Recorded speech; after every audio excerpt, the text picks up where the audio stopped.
For about a quarter century, from the late 70s to the mid-noughties, Hulk Hogan wrestled anybody who was anybody in the professional wrestling business. Though never regarded as a master technician, Hogan was nonetheless a consummate performer, mixing a heavy brawling style with top-level showmanship. The Immortal One was capable of delivering an enjoyable match with a variety of opponents, and it's fair to say that quite a few of those enjoyable matches were classics in their own right. In the wake of Hulk Hogan's passing, his in-ring body of work is sure to inspire lots of binge-watching. And for those wanting to see the Hulkster's finest output, here's a good place to start. I'm Sam Driver from Cultaholic Wrestling, and these are Hulk Hogan's 10 greatest matches ever.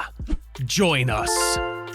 Number 10, versus Andre the Giant at WrestleMania 3. Certainly, nobody would call Hulk vs. Andre a sterling in-ring struggle. Andre's mobility had all but abandoned him by 1987, and he was reduced to little more than stationary spots. But that bit of reality hardly puts a dent in the lore of the match itself. A reported 93,000 fans packed the Pontiac Silverdome to witness a veritable clash of the titans for the WWF Championship Hogan had held for over 3 years. It's notable the lengths that Hogan went to make the Giant look like prime Andre, pinballing off his strikes and slams with as much gusto as possible. The match lasts 12 minutes, and a younger Hogan does everything he can to turn a limited encounter into an epic David versus Goliath parable. Amid the clunkiness is a well-pieced-together match carried by the Hulkster, enthralling the audience up to and through the purported slam heard round the world. This one could be fondly described as the worst 5-star match in history.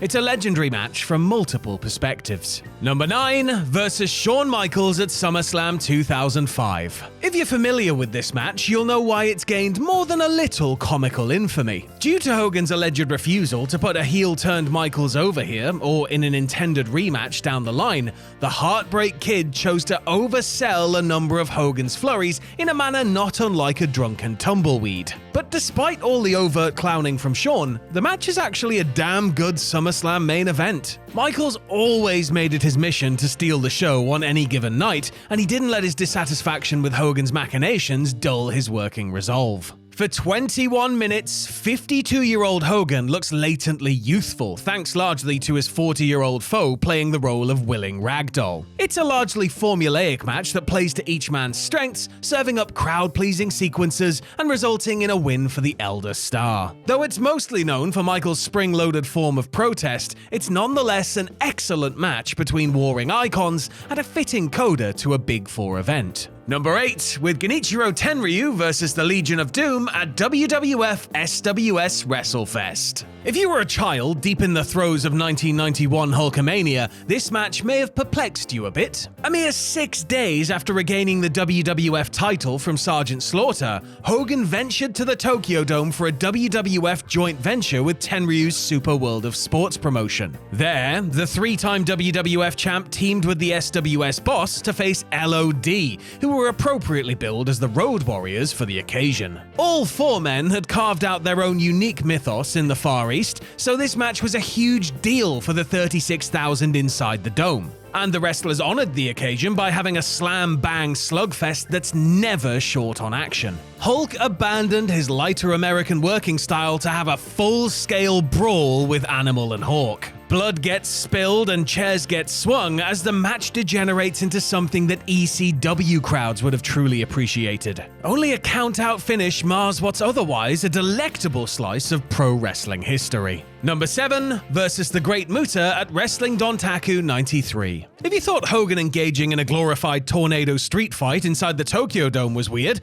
try this one on for size. During his ill-fated 5th reign as WWF champion in 1993, Hogan ventured back to the Dome for the inaugural Wrestling Dontaku. His opponent was reigning IWGP heavyweight title holder Muta in a non-title champion versus champion dream match. And it's really unlike anything you've seen Hulk do stateside. For instance, how many Hogan matches have you seen where the Hulkster busts out a cross arm breaker, or various eclectic pinning combinations, or even an enziguri? Comparatively speaking, this is like X Division Hogan as he and Muta go shot for shot in a strongly wrestled 16-minute battle of the Premier Stars. There's even a brilliant spot where Muta runs the length of the ramp just to clothesline Hulk back into the ring. Though the match itself is unique enough, the post-match scene is just surreal, as Hogan speaks to the media and verbally denigrates the WWF Championship. Altogether, Hulk's 1993 New Japan excursion was a total 180 from his WWF output of the time.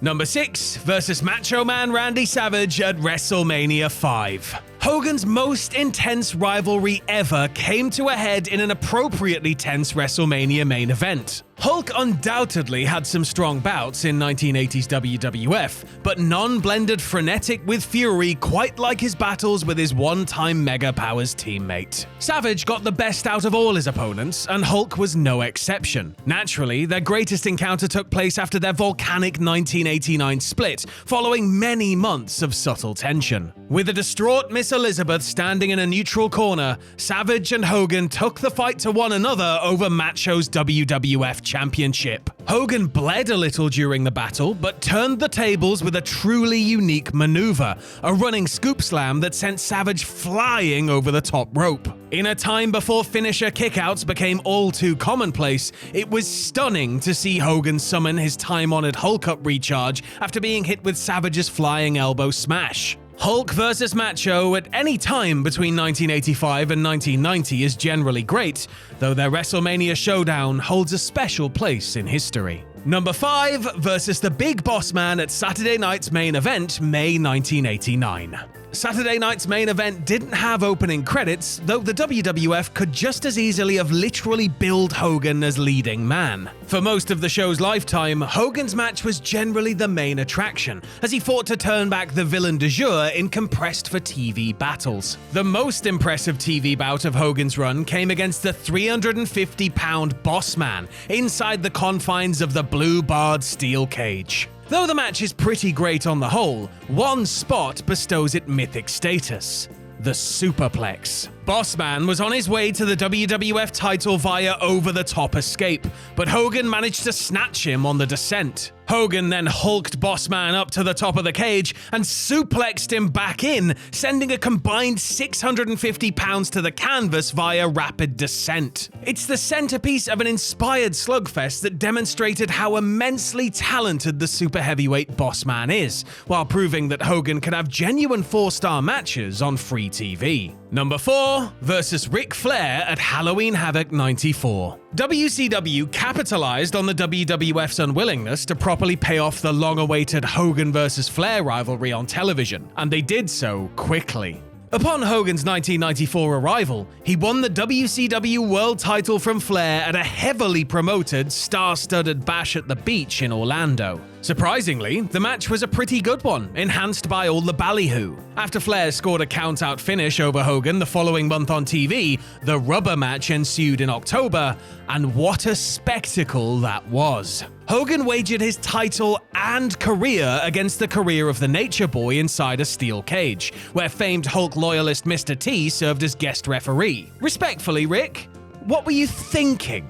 The two legends rattled off many of their greatest hits between the walls of mesh, while a host of run-ins heightened the urgency. Really, sensuous Sherry ratcheted up the match rating herself with a physical performance for the ages. The whole thing is a monument to madcap overbooking, albeit done properly. Of Hogan and Flair's many shared compositions, this is their best duet. Number 3, versus Stan Hansen at Wrestling Summit 1990. You could make an entire list out of Hogan's best matches in Japan, providing an even deeper dive into what Hulk's capable of when he's not immersed chest deep in the showier American style. On such a list, it would be awfully hard to top Hogan's 1990 tussle with one of the greatest gaijin to ever make his mark across the Pacific, the master of the lariat himself.